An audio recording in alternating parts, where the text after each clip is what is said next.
Tere päevast, kallid kaasteelised.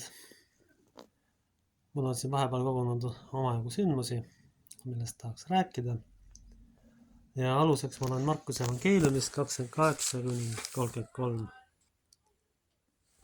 Aga viigipuust õppige võrdumid, kui ta oksad on juba pungas ja ajavad lehti, siis te tunnete, et suvi on lähedal.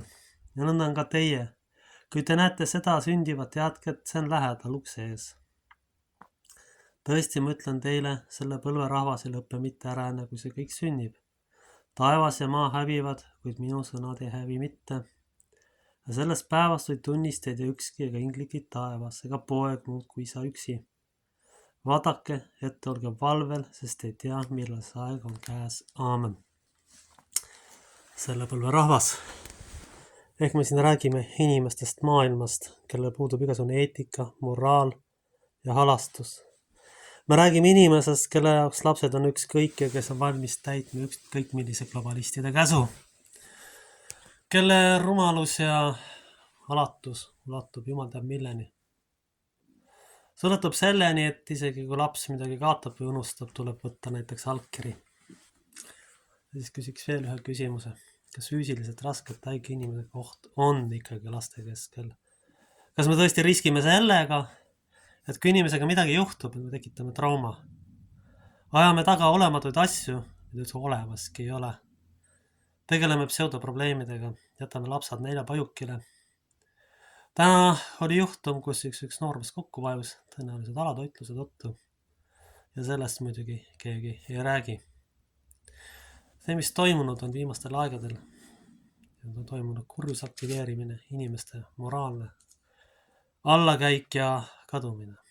Tõenäoliselt osade inimeste peal töötab kohalik vaktsiin väga hästi ja nad aktiveeruvad ja muutuvad kurjadeks. Nad on lülitatud tootma süsteemile kuulekaid orjasid, kes küsimusi ei esita. Ja mulle tundub isiklikult, et tänapäevase kooli eesmärk on kasvatada kuulekaid orjasid, mitte oma peaga mõtlevad inimesi. Et luua absoluutne kontrolliühiskond, mida ma olen juba aastaid tagasi ennustanud. See on nüüd käes ja see on kohal ja ükski terve psüühikaga inimene seda väga kaua taluda ei suuda. Lõpuks te lõpetate kas närvivapustuse või sellega, et te lihtsalt lahkute kuskilt. Teil ei jää lihtsalt mitte midagi muud enam üle. Sest mängu läheb lõpuks teie elu, tervise, psüühika ja kõik muu.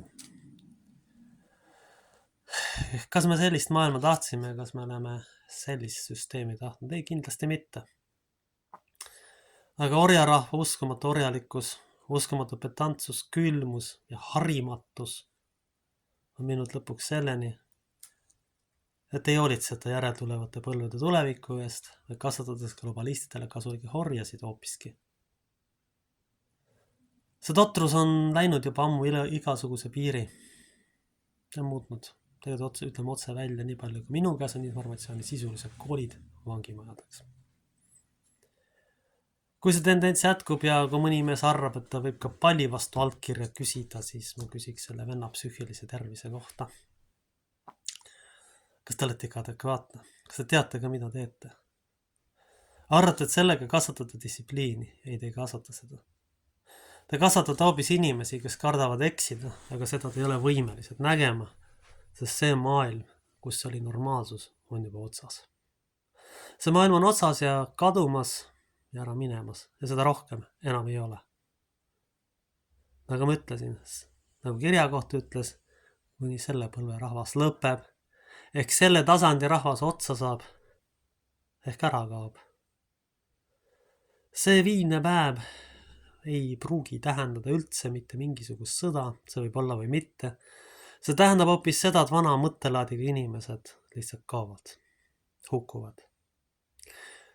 Ja siin juures ma tuleksin ikkagi annaks mõista, et kõik raskemad haigused, kui nad elupõhiselt tekkinud, on ikkagi võetud meele parandamiseks, mitte meediapastoritega ülbitsemiseks ja jumal teab millega tegelemiseks. Sellega te ei tehta seda korda, vaid küll võtta hirmu. Igal asjal on oma mõõt ja määr. Ja see on ammu ületatud juba.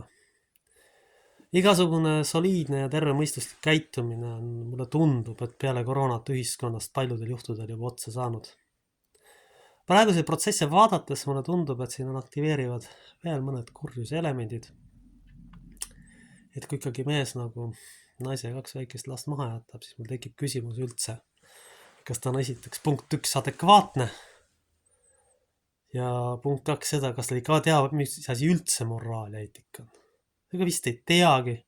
Ja tõenäoliselt on siin tegemist sellise juhtumiga, et inimesed ei olegi kuskilt õppida olnud. Ta teeb nii, nagu parasjagu oskab. Ja see ongi kurb ja kahetsusväärne, et kõik eelpool loedetud juhtumid ongi tulnud sellest, et tehakse parasjagu nii, nagu oskab. Aga sellest ei tule mitte midagi välja. Lahendused on olemas, aga neid ei kasutata. Neid ei kasutada ja lõpptulemusena võin öelda, et ühiskond on liikumas katastroofi suunas. Erinevate kultuuride kokkupõrked, üks süsteem, kus pole üldse mingid väärtushinnangud, teises, kus on vanad konservatiivsed väärtushinnangud, sünnitab alati katastroofi. Kui me võtame lastelt ära väärtushinnangud ja panemad näitama ainult globalistlikke norme ja teiselt poolt tuuakse sisse need inimesed, kes on mingisuguste väärtushinnangutega, kellel ikkagi vargus on vargus ja harimatus on harimatus ja rumalus on rumalus. Süsteem võib olla küll siiski karm, aga siiski ta on vähemasti õiglane mingis mõttes ja süsteemne. Aga siit on kõik ära võetud. Ma imestan, et aastate jooksul inimesed ei ole protestima hakanud. Ei ole protestima hakanud ja on mindud kaasa hüsteeriaga, mida me isegi ette ei kujuta. Kui me vaatame kogu ühiskonnas toimuvat, siis see meenutab stalinistlik trotskistlikku õudust. Üks hea sõber, kes on ka ajaloo huviline, kinkis mulle raamatu selle trotskismi kohta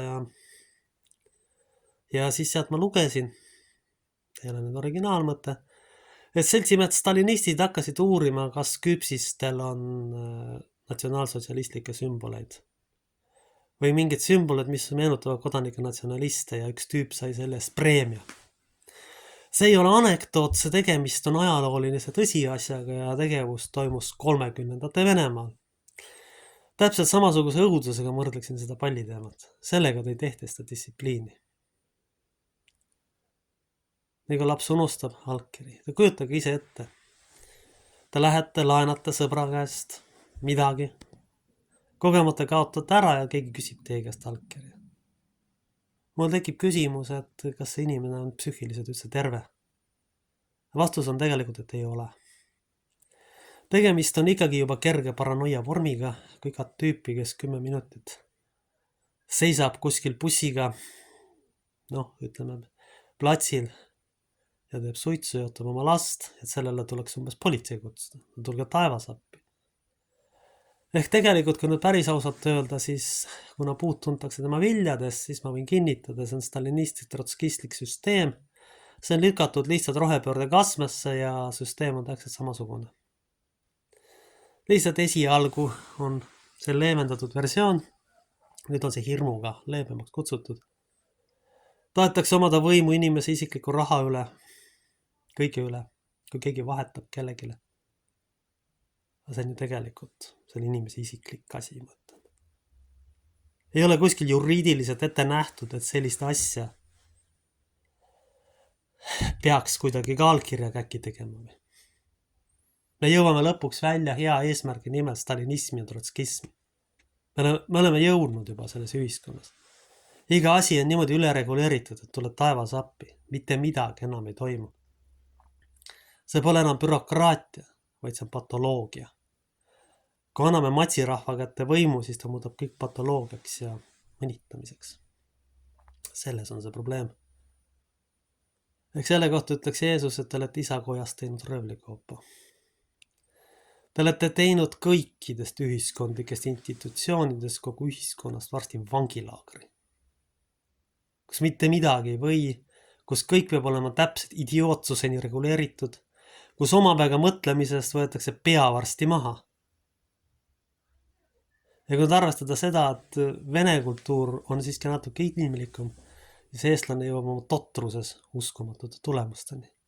Isegi rohemajandusest laseb ta kas või kogu oma looduse hävitada, peaasi peremehele kulpi lüüa. See pole mitte mingisugust iseseisva mõtlemisvõimelist. Euroopa kõige suuremad globalistidele kasulikud idioodid, mis tunduvad asuvad siin oblastis hoopis, mitte kuskil mujal. Sellepärast ei maksagi neid peavoolutüüpe valida. See tuugeni totrus, mis ümberringi on toimumas, ka see näitab üht-teist. See on kohutav kuulata lihtsalt. Võin veel kinnitada ja lisada tõenäoliselt siis praegune levinud inimeste kurjus on tingitud kahest asjast, kas planeetide seisust või sellest, et on aktiveeritud 5G ja vaktsiinid lülitavad inimeste aju välja ja panevad inimesi käituma nagu biorobotid. Ma usun pigem viimast versiooni, sellepärast, et see aparatuur on lihtsalt tööle pandud ja nii ta ongi.